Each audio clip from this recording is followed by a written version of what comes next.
मध्य प्रदेश में राज बदला तो सरकार का अंदाज भी बदल गया। नए मुख्यमंत्री डॉक्टर मोहन यादव शपथ लेते ही एक्शन में नजर आए। उन्होंने पदभार ग्रहण करने के साथ ही कई सख्त आदेश भी जारी किए। इनमें लाउड स्पीकर अमानक शोर पर रोक, खुले स्थान पर अंडा मांस की दुकानों पर रोक, आदतन अपराधियों की जमानत पर रोक, खुले बोरवेल छोड़ने पर कार्रवाई के फैसले अहम हैं। खुले में मांस या अंडे की दुकान चलाना, भारत सरकार ने भी इसमें दिशा निर्देश जारी किए हुए हैं। इस चीज को कड़ाई से लागू करने के लिए हमने कैबिनेट में इसके संबंध में तैयारी करने के लिए कहा है। एक आदतन अपराधी जो बार बार अपराध करता और छूट जाते हैं, इन पे दंडात्मक कार्रवाई करते हुए उनकी अगर जमानत भी होगी तो जमानत निरस्त कर। सुप्रीम कोर्ट ने गाइडलाइन दी है ध्वनि विस्तारक यंत्रों को लेकर के, तो ध्वनि विस्तारक यंत्रों को तो अपनी तय समय सीमा के अंदर और जो उनकी मर्यादा उसमें उनको अपनी उपयोग करना चाहिए। बगैर परमिशन कोई चला, इसको हम पसंद नहीं करेंगे। सीएम के एक्शन पर तत्काल रिएक्शन भी शुरू हो चुका है। सत्ता पक्ष ने इनके फैसले की तारीफ की। पूर्व मुख्यमंत्री उमा भारती ने मुख्यमंत्री के फैसले की सराहना की। उन्होंने सोशल मीडिया प्लेटफॉर्म एक्स पर लिखकर खुले में अंडा मांस की बिक्री पर सख्ती और जोर से बजते लाउड स्पीकर पर रोक के आदेश जनहित में बताया। इसके साथ ही बीजेपी के प्रदेश अध्यक्ष वीडी शर्मा, भाजपा विधायक राकेश सिंह और हिंदूवादी संगठनों के लोग भी सीएम के साथ खड़े नजर आए।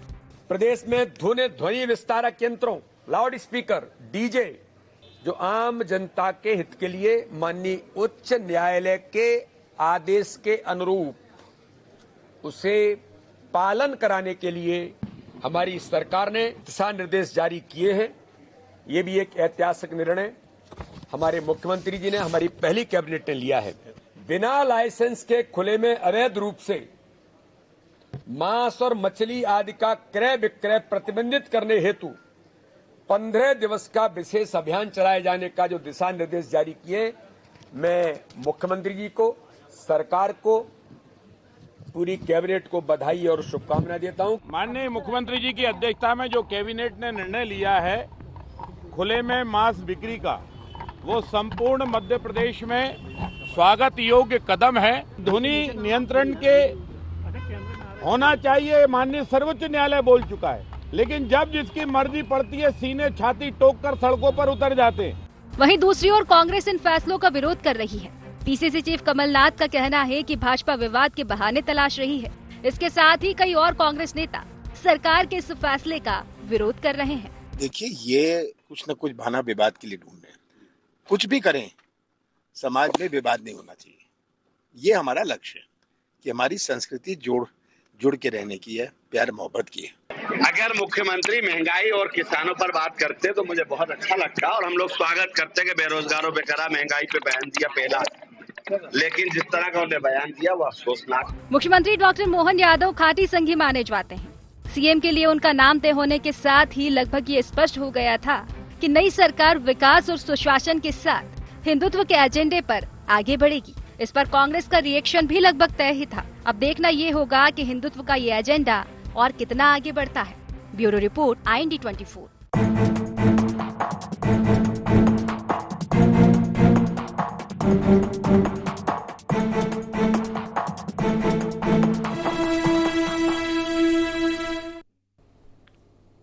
नमस्कार, IND एजेंडा स्ट्रांग मोहन में आपका स्वागत है। मैं हूं राजेश सक्सेना। आज इसी मसले पर चर्चा करेंगे, लेकिन उससे पहले देख लेते हैं एजेंडा पॉइंट्स। सीएम के पहले आदेश के क्या है मायने? क्या मध्य प्रदेश में और मजबूत होगा हिंदुत्व का एजेंडा? 2024 के लोकसभा चुनाव का तय हो रहा नैरेटिव। कांग्रेस को क्यों सीएम के फैसले पर है ऐतराज? तो ये अहम एजेंडा पॉइंट्स हैं जिसके इर्द गिर्द आज की ये चर्चा रहेगी। और जिस तरह से मध्य प्रदेश में नई सरकार एक्शन में है, डॉक्टर मोहन यादव मुख्यमंत्री की शपथ लेने के बाद ही लगातार एक्शन में नजर आ रहे हैं और उन्होंने मंत्रालय पहुंचते ही उस फाइल पर दस्तखत किए जिसमें तय मापदंड के अनुसार जो लाउड स्पीकर हैं, जो स्पीकर है या डीजे हैं, वो बजाने की बात कही। यानी कि जो ध्वनि विस्तारक हैं वो हद में रहे, नियंत्रण में रहे। ये आदेश और इसके तहत जो हाई कोर्ट या सुप्रीम कोर्ट की गाइडलाइन है उन्होंने कहा कि इसका पालन कराया जाएगा। दूसरी तरफ खुले में मांस या अंडा की जो बिक्री है उसको भी तय मापदंड या जो गाइडलाइन है उसके अनुसार ही बेचने की, बिक्री की अनुमति होगी और अगर खुले में अवैधानिक तरीके से इन्हें बेचा जाएगा तो फिर सरकार का जो डंडा है, जो कार्रवाई है वो होगी। इसके अलावा खुले बोरवेल जिसमें लगातार घटनाएं, दुर्घटनाएं हो रही हैं, कई बच्चों की जान इसमें जा चुकी है, इस पर भी डॉक्टर मोहन यादव का एक्शन नजर आया। ऐसे तमाम फैसले हैं और सरकार के इन फैसलों के बाद बहस भी शुरू हो गई है। कहा जा रहा है कि सरकार हिंदुत्व के एजेंडे पर है। सनातनी जो सुगंध है ये इसकी बात हो रही है, जिस तरह से सरकार के जो जनप्रतिनिधि हैं वो कर रहे हैं। दूसरी तरफ अगर हम कांग्रेस की जब बात करते हैं तो कांग्रेस इस पर सवाल खड़े कर रही है। आज इसी पर हम चर्चा करेंगे, बातचीत करेंगे। चर्चा शुरू करें उससे पहले अपने मेहमानों से आपका परिचय करा देते हैं, फिर चर्चा को, डिबेट को हम आगे बढ़ाएंगे। 3 मेहमान हमारे साथ इस चर्चा में जुड़ रहे हैं, पहले उनके पास चलते हैं, उनसे आपका परिचय कराते हैं। तो हमारे साथ में हैं कांग्रेस के वरिष्ठ नेता, पूर्व सांसद प्रताप भानु शर्मा साहब। स्वागत करूंगा भानु साहब आपका। जी नमस्कार। हमारे साथ में वरिष्ठ पत्रकार गौरव चतुर्वेदी जी। गौरव जी आपका स्वागत है। और हमारे साथ जुड़ रही हैं मीडिया विभाग की पैनलिस्ट भाजपा की गुंजन चौकसी जी। गुंजन जी आपको भी स्वागत करता हूं। और सीधे मैं प्रताप भानु शर्मा साहब के पास में आता हूं। प्रताप भानु शर्मा साहब, अब जिस तरह से सरकार का जो एक्शन है शपथ लेने के तत्काल बाद, चाहे तय मापदंड पर स्पीकर बजाने की, डीजे बजाने की बात हो, खुले में अंडे मांस की दुकानों पर रोक लगाने की बात हो, आदतन अपराधियों पर सख्ती की बात हो, किस रूप में देखती है कांग्रेस या आप किस रूप में देखती हैं इन फैसलों को लेकर? कह सकते हैं कि कहीं ना कहीं आते साथ सरकार एक्शन में है इनको लेकर? देखिए, सरकार का एक्शन तो कथनी और करनी में क्या अंतर नहीं है, अंतर है इससे जज होगा। और जहां तक जिन मुद्दों पर पहली कैबिनेट में इन्होंने चर्चा की है, ये इनको डिसीजन तो नहीं कहा जा सकता, चर्चा की है यही कहा जा सकता है, क्योंकि इन सब को अंतर्गत कंट्रोल करने के कानून बने हुए हैं। चाहे जी प्रताप भानु शर्मा साहब सुन रहा हूं मैं। ध्वनि प्रसारण की बात हो, चाहे वो इस तरह की जो दुकानें हैं जिनसे प्रदूषण फैलता है या जिन पर लोगों की आपत्ति होती है, उनके खोलने की बात हो, इसका मतलब यह है कि उन्होंने ये स्वीकार कर लिया पहली मीटिंग में कि अभी तक प्रशासन को जो मुस्तैदी रखना चाहिए थे कानून की व्यवस्था के पालन में, वो नहीं हो पा रही है, उसको चुस्त दुरुस्त किया जाएगा। और उसी पर उन्होंने ये पहला निर्णय लिया है। तो ये इन्हें तो नीतिगत निर्णय लेने चाहिए थे, जो इन्होंने मैनिफेस्टो में बातें करी थी उन पर निर्णय लेना चाहिए थे। ये तो ऑलरेडी कानून बने हुए हैं और यदि जिला प्रशासन उन पर कार्रवाई नहीं कर रहा है और उस पर इनका ध्यान गया है नए मुख्यमंत्री जी का, तो एक अच्छी बात है। अब इसे सख्ती से लागू करवा लें वो, हम तो यही चाहते हैं, परंतु ये कैबिनेट का विषय नहीं है, ये है जिला प्रशासन का विषय। और जिला प्रशासन पर सरकार की पकड़ नहीं थी अभी तक, ये उन्होंने कह दिया अपनी बात पे। अब यदि वो उस पर अमल कर रहे हैं और ध्वनि, क्योंकि ध्वनि के मामले में 10 बजे के बाद डीजे नहीं बजना चाहिए, कोई भी ध्वनि विस्तारक यंत्र का उपयोग नहीं होना चाहिए। ये तो सुप्रीम कोर्ट की रूलिंग है और उसका पालन नहीं हो रहा था। 12-1 बजे तक लगातार हम देख रहे थे कि शादी विवाह हो, कोई भी सांस्कृतिक प्रोग्राम हो, इन सब का पालन नहीं हो रहा। पालन कराने किसका काम है? कैबिनेट का काम नहीं है, जिला प्रशासन का काम है, एडमिनिस्ट्रेटिव वर्क है। अब आप यदि उन्हें इवेंट मैनेजमेंट में लगाओगे, खुद की जय जयकार में लगाओगे, पीएम और सीएम की जय जयकार करवाओगे, या वही उन्हीं के रिकॉर्डेड वर्जन चलाओगे, तो प्रशासन क्या करेगा? प्रशासन को कानून, लॉ एंड ऑर्डर की सिचुएशन और कानून के नियमों का पालन करवाना चाहिए। अपने अपने जिलों में जो भी इसके लिए जिम्मेदार कलेक्टर, एसपी और संबंधित विभाग के अधिकारी होते हैं, हमें तो खुशी होगी कि जी उसका भी नए मुख्यमंत्री जी पालन करवाते हैं, पर विवाद से बचें, आपस में विवनस्य पैदा ना हो। इन सब काम समानता से कानून जिसकी शपथ उन्होंने ली है कि बगैर भेदभाव के, बगैर किसी भी क्या कह सकते हैं अपन, अपनी पसंद नापसंद से या बगैर भेदभाव के वो कानून को लागू करेंगे।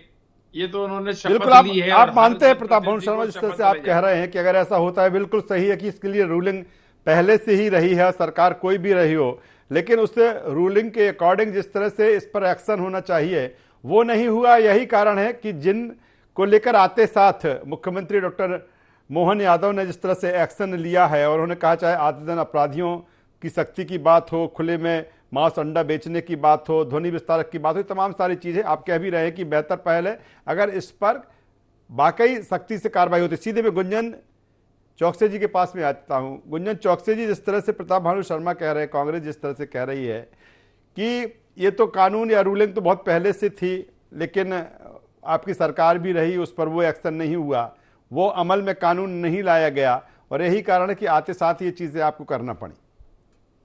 देखिए राजेश जी, कांग्रेस का हमेशा से काम आरोप प्रत्यारोप लगाने का है, इसलिए आज मैं कांग्रेस पे बात करके अपना समय और प्रताप भानु शर्मा साहब स्वागत कर रहे हैं जी। तो देखिए, स्वागत ऐसा करें कि स्वागत लगे।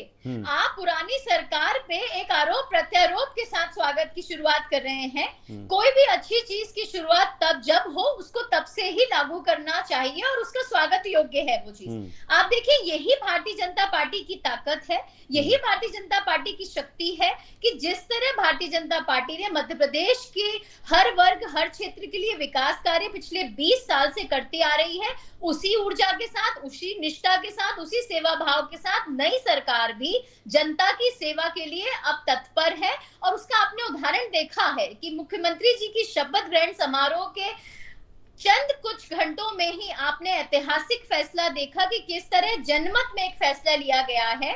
आप देखिए, लाउड स्पीकर्स के जो फैसले हैं, ये दिशा निर्देश कई सालों से सुप्रीम कोर्ट के हैं, नेशनल ग्रीन ट्रिब्यूनल के हैं। इसी दिशा निर्देश पे पालन करने से, शक्ति से कार्रवाई करने के लिए माननीय मुख्यमंत्री जी ने इस तरीके के फैसले लिए हैं, लेकिन उसका स्वागत करने के बजाय उसमें भी इन्होंने कमियां देखना शुरू कर दी है कांग्रेस ने। जिस तरह आपने देखा, कमलनाथ जी का बयान आया था कि ये विवादित स्थिति पैदा कर रही है भारतीय जनता पार्टी। क्या विवादित स्थिति है? अगर बच्चों के लिए भला सोच रहे हैं, किसी मरीज के लिए भला सोच रहे हैं या किसी बुजुर्ग के लिए भला सोच रहे हैं, अगर एक साउंड की जो तय सीमा है उसके हिसाब से अगर लाउड स्पीकर्स पे बैन की बात कर रहे हैं, पब्लिक प्लेसेस में लाउड स्पीकर्स पे बैन की बात कर रहे हैं और हर धर्म के लोगों के लिए बात कर रहे हैं, समानता से बात कर रहे हैं, तो ये तो स्वागत योग्य ना, ये तो जनहित में लिया हुआ एक फैसला है। दूसरा फैसला अगर मैं बात करूं तो अगर पब्लिक प्लेसेस पे मीट का या एग का या इस तरीके के भोजन का विक्रय करने पे अगर बैन की बात करें तो ये भी फूड पॉलिसी के तहत है, ये भी रूल्स के तहत है, ये भी कानून के तहत है। कोई भी फैसला निराधार नहीं है, हर फैसला एक साइंटिफिक रीजन के साथ है, हर फैसला कानूनी प्रक्रिया के हिसाब से लिया गया है और कानून की फैसले के हिसाब से ही इसका पालन भी होगा, उसी शक्ति से पालन होगा। और इसमें आप देखिएगा जिस तरह जनमत में फैसला लिया गया है, उसी जनता के लिए, उसी जनता की सेवा के लिए, जनता के विकास के लिए इस तरह आगे भी फैसले लिए जाएंगे। चलिए सीधे गौरव चतुर्वेदी साहब के पास में आता हूं। गौरव चतुर्वेदी साहब, क्या मध्य प्रदेश में ये नए दौर का एहसास है? क्योंकि बिल्कुल ये सही है जिस तरह से प्रताप भानु शर्मा साहब कह रहे थे कि इसके लिए कानून पहले से भी है, रूलिंग पहले से भी है। मान लिया जाए कि ये कहीं ना कहीं जिस तरह से डॉक्टर मोहन यादव मुख्यमंत्री ने जिस तरह से एक्शन लिया है, ये सनातनी सुगंध कह सकते हैं इसे, इन फैसलों के जरिए। देखिए, कोई भी कानूनी प्रावधान को जो सुप्रीम कोर्ट के डायरेक्शन पे तैयार किया गया हो, उसे किसी भी धर्म के तौर पर स्वीकारना गलत होगा।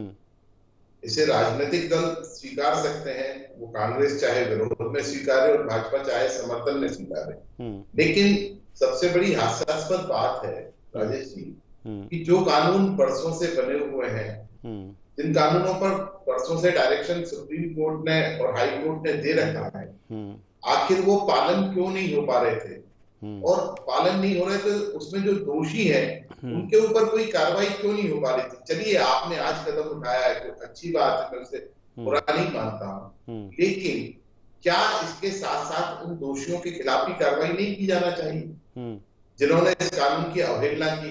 क्यों आप और हम देखते रहे वर्षों से कि खुले में मीट बिक रहा है, मांस बिक रहा है, अंडा बिक रहा है? क्यों हम देख रहे हैं कि हर मस्जिद के ऊपर लाउड स्पीकर भारी भरकम आवाज में बजते हैं? क्यों धार्मिक जलसों में अनुमतियां दी जाती 70 डेसिमल की और वो 150-200 डेसिमल के ऊपर पार कर जाते हैं? क्यों किसी डीजे को 35 डेसिमल की परमिशन है, वो 70, 80, 100 के ऊपर बजाता है?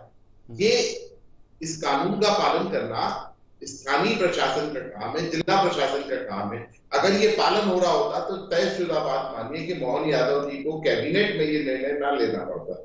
मोहन यादव जी ने निर्णय लिया है, मुख्यमंत्री के तौर पर पहला निर्णय है।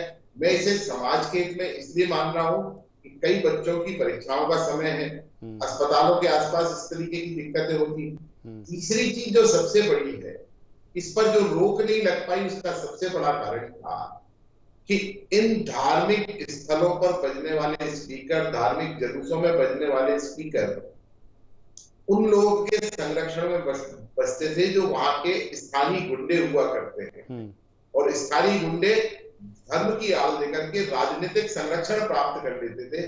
तो ये इस दिशा में मैं एक बहुत बेहतर कदम मान रहा हूं कि आने वाले समय में जिस तरीके से आप लाउड स्पीकर्स को बंद कर रहे हैं, हालांकि मोहन यादव जी ने कैबिनेट में अपराधियों के खिलाफ भी कानूनी कार्रवाई करने के सख्त निर्देश दिए, तो दोनों तीनों चीजों को मिलाकर के अगर काम किया जाएगा तो एक बेहतर वातावरण बनने में और बेहतर कानून व्यवस्था बनने में मदद मिलेगी। मैं इस निर्णय को उचित भी मान रहा हूँ, लेकिन आलोचना भी करता हूँ उस प्रशासन की जिस प्रशासन के दौरान ये इस तरीके की घटनाएं होती रही उन पर कोई कार्रवाई नहीं। चलिए, बेहतर बात गौरव चतुर्वेदी साहब आप कह रहे। सीधे प्रताप भानु शर्मा साहब के पास में आता हूं। प्रताप भानु शर्मा साहब, बिल्कुल जिस तरह से आपने जो चीज़ें कही कि ये स्वागत योग्य है कि अगर वाकई ऐसा हो जाता है, कोई ये पहला मौका नहीं है या फिर कोई अभी ये कानून नहीं आया है, लंबे समय से ये कानून है, लेकिन बस मंशा उसी बात को लेकर है कि किस तरह से इसका पालन या अनुपालन कराया जाए। दूसरी तरफ अगर देखा जाए, चाहे हम पीसीसी चीफ कमलनाथ की बात कर लें या फिर अन्य कांग्रेस के लीडर्स की हम बात कर लें, उनके अंदर ये आशंका इस तरह की चीज़ें कह रहे हैं कि कहीं ना कहीं इससे विवाद पैदा होगा। तो क्या प्रताप भानु शर्मा साहब, अगर इनके इम्प्लीमेंटेशन के लिए अगर सरकार एक्शन लेती है या कानून का जो प्रावधान है उसके अकॉर्डिंग काम करती है, तो इसमें विवाद कहाँ से, क्या किस रूप में देखती है कांग्रेस की नई विवाद की स्थिति बनेगी इससे? देखिए, यदि ये कानून का बगैर भेदभाव के साथ लागू करते हैं, सभी धर्म पर, सभी समाज पर, सभी बिरादरियों पर, सभी कार्यक्रमों पर, तो कोई भी बेववस्थापूर्ण कार्रवाई ना करी जाए तो इस पे कोई विवाद तो नहीं होगा। कमलनाथ जी ने जो कहा है कि इसको यूनिफॉर्म तरीके से ही लागू करना चाहिए, और थोड़ी बहुत, क्योंकि ज्यादा लोग लिबर्टी का फायदा उठाते रहे, जैसा गौरव चतुर्वेदी जी ने भी कहा, मैं भी पहले कह चुका हूं कि ये कानून तो बने हुए हैं, परंतु इन कानूनों का सख्ती से पालन नहीं हो पा रहा था, और 18 वर्षों से तो भाजपा की सरकार मध्य प्रदेश में थी, तो अब प्रशासन को ये दायित्व वो यदि कराया है नए मुख्यमंत्री ने, तो स्वागत योग्य है, और उसको यूनिफॉर्म तरीके से सभी वर्ग, सभी समाज पर लागू करना चाहिए। और जो कोड ऑफ कंडक्ट है इन मैटर पर, चाहे वो ध्वनि प्रदूषण जी, दुकानें, मांस मदिरा की दुकानें पर खोलने, जगह जगह हम देख रहे हैं सड़क के किनारे मदिरा की दुकानें खुली हुई हैं, और ऐसे ही मांस और खुले दुकानों में बिकने लगता है। ये पर्यावरण की दृष्टि से भी ठीक नहीं है, और उस पर क्या समुचित कदम उठाए जा सकते हैं, जनता को विश्वास में लेकर और सही समुचित नीति को रिव्यू करके एक अच्छी कॉम्प्रिहेंसिव पॉलिसी बननी चाहिए, तभी तो कैबिनेट के पहले निर्णय का सही पालन हो पाएगा। और यदि सिर्फ दिखावे के लिए, मैसेज देने के लिए है, तो ये कोई अकेले हिंदुत्व का एजेंडा नहीं है, ये एक जनता जनार्दन का एजेंडा होना चाहिए। इसको हर समाज, हर वर्ग पे लागू होना चाहिए और उस अनुशासन का पालन जिला प्रशासन को सुनिश्चित करना चाहिए, जिसके कर्तव्य के लिए वो बंधे हुए होते हैं। और किसी भी तरह की ढिलाई बगैर भेदभाव के उन्हें उस पर कड़ा अंकुश रखें और एक पॉलिसी मैटर बना दे कि इस तरह में इस क्षेत्र में इस काम को किया जाएगा। इस समय अवधि के बाद ये नहीं लाउड स्पीकर अलाउ किए जाएंगे। और यदि डीजे बन रहे हैं, डीजे कान फोड़ू हो गए हैं, जब हम चलते हैं और बगल में से डीजे निकल जाता है, हमारे अंदर वाइब्रेशन होने लगते हैं। ये आपने भी देखा होगा। बेचारे छात्र पढ़ नहीं पाते हैं, परंतु ये कहने तक या निर्णय करने तक नहीं, इनके प्रभावी इम्प्लीमेंटेशन की जरूरत है। कथनी और करनी में अंतर नहीं होना चाहिए। और हम यदि ऐसा होता है तो हम तो स्वयं ही खुद प्रशंसा करेंगे कि मोहन यादव जी ने मुख्यमंत्री बनकर एक अच्छा काम किया है। हम जो चीज अच्छी है वो अच्छी है, हम उसमें क्यों बुराई देखेंगे। पर यदि वो कहने के लिए हो गई है, ये कैबिनेट डिसीजन वाला मुद्दा नहीं है। कैबिनेट डिसीजन में तो नीतिगत निर्णय होते हैं और ये नीति ऑलरेडी बनी हुई है। तो ये सख्त निर्देश दें सचिवों को, सेक्रेटरीज को, जिला प्रशासन को, और इसकी मॉनिटरिंग करें, तब तो इसका पालन हो पाएगा। और यदि ये अपनी सेवा सत्कार, इवेंट मैनेजमेंट और पुराने ढर्रे पर ही चले तो 18 साल से जो हो रहा है वही होता रहेगा। इन कानूनों का पालन नहीं हो रहा है, जिन्होंने स्वयं स्वीकार कर लिया। जब उन्होंने कैबिनेट ने ये रिव्यू किया है, इस मुद्दों पर विचार किया है, मतलब वो इस नतीजे पे पहुंच गए हैं कि पिछली सरकार ने इन कानूनों का पालन नहीं किया, इनको अमली जामा नहीं पहनाया। इसके कारण ये कठिनाइयां आज समाज को सामना करना। चलिए प्रताप भानु शर्मा साहब, गुंजन चौकसे जी के पास में आ जाता हूं। गुंजन चौकसे जी, अगर बात की जाए चुनाव के दौरान एमपी के मन में मोदी, मोदी के मन में एमपी बहुत चला। मोदी की गारंटी, उसका फायदा भारतीय जनता पार्टी को मिला और एक बेहतर तरीके से पार्टी ने यहाँ पे सरकार बनाई। इस बात को लेकर भी चर्चा है कि क्या PM Narendra Modi ji CM doctor Mohan Yadav के कान में या मन में मंत्र फूंक के गए हैं कि नहीं, आते साथ आपको इस तरह से एक्शन लेना है। देखिए राजेश जी, एमपी के मन में मोदी और मोदी के मन में एमपी का जो एक आधार है वो आपको और हमको 2014 से देखने को मिल रहा है। जिस तरीके से डबल इंजन की सरकार ने मध्य प्रदेश को एक स्वर्णिम मध्य प्रदेश बनाया है, जिस तरीके से विकास राशि प्रधानमंत्री नरेंद्र मोदी जी के आने के बाद से केंद्र में मध्य प्रदेश को मिल रही है, वो दर्शाती है कि मध्य प्रदेश की जनता का विकास मोदी जी के लिए एक बहुत बड़ा लक्ष्य है और उसी लक्ष्य को मध्य प्रदेश ने पूरा भी किया है और आने वाली सरकार भी उसी लक्ष्य को आगे बढ़ाएगी। और रही बात मोहन यादव जी की, देखिए वो हमारे प्रदेश के मुख्यमंत्री हैं, उनकी अपनी आस्था है, उनके अपने नीति है, उनके अपने निर्णय है, उनका विचार विमर्श कर वो अपने मंत्रिमंडल के साथ वो सारे फैसले लेंगे। और मोदी जी का तो आशीर्वाद मध्य प्रदेश पे हमेशा है और मोदी जी जो गारंटी देके गए हैं मध्य प्रदेश की जनता के लिए, वो गारंटी को पूरा करने का जो लक्ष्य है वो पूरा करने की पूरी कोशिश मध्य प्रदेश की सरकार, नई सरकार करेगी और उसे पूरा भी करेगी। हर एक गारंटी मोदी जी की पूरी की जाएगी। आपने देखा जिस तरीके से तेंदुपत्ता का जिक्र हमारे संकल्प पत्र में किया था, उसे भी पूरा कर दिया गया है। मुख्यमंत्री की शपथ लेने के चंद घंटों में ही मोदी जी की दी हुई गारंटी, संकल्प पत्र में दी हुई गारंटी, जनता से किए हुए वादे। चलिए गुंजन जी, मैं सीधे आखिरी कमेंट्स पर गौरव चतुर्वेदी जी के पास में आता हूं। गौरव चतुर्वेदी साहब, ये कहा गया इस चुनाव को लेकर कहीं ना कहीं ये सेमीफाइनल है और 2024 फाइनल है। क्या माना जाए 2024 के लोकसभा चुनाव का ये नैरेटिव सेट हो रहा है? देखिए, अगर हम 2023 विधानसभा चुनाव की भी बात करें तो राम मंदिर और सनातन मुद्दा था। राष्ट्रीय स्वयंसेवक संघ इन मुद्दों को लेकर के जनता के बीच में गया। उसने एक पक्ष, भारतीय जनता पार्टी के पक्ष में एक मजबूत आधार तैयार करने का काम किया है। और जिस रिजल्ट के परिणाम के बाद मुख्यमंत्री डॉक्टर मोहन यादव जो निर्णय ले रहे हैं, उससे तो यही महसूस होता है कि आगामी लोकसभा चुनाव के हिसाब से भी उन्हें काम करना है और इसीलिए वो उस लाइन को पकड़कर आगे बढ़ रहे हैं। हालांकि मैं से इन दोनों डिसीजन को धर्म के आधार पर व्याख्या करने के खिलाफ हूं, लेकिन राजनीतिक दल इसे अपने अपने लिहाज से आंक रहे हैं, और जो बातें सामने आ रही है उसके आधार पर ये कह सकता हूं कि ये एक नैरेटिव सेट करने का काम हो रहा है। कहीं ना कहीं गौरव जी ये भी कहा जा रहा है कि मध्य प्रदेश में जो हिंदुत्व का एजेंडा है उसको और मजबूत किया जाए, कि कहीं ना कहीं जो लोकसभा का चुनाव हमने देखा 22 जनवरी को एक बड़ा कार्यक्रम राम मंदिर को लेकर जिस तरह से है, और यही कारण है कि अब इसकी शुरुआत यहां से मानी जा रही है। भगवान राम के सहारे आप और हम सब हैं, और भारतीय जनता पार्टी तो खास करके भगवान राम के सहारे ही अपनी राजनीतिक आधार को इतना विशाल रूप दे पाई है। तो वो कैसे 22 जनवरी के अवसर को भुनाना नहीं चाहेगी, स्वाभाविक तौर पर भुनाना चाहेगी। और चलिए अब वक्त का मैं गुंजन जी कुछ कह रहे 30 सेकंड में गुंजन जी अपनी बात रख लीजिए।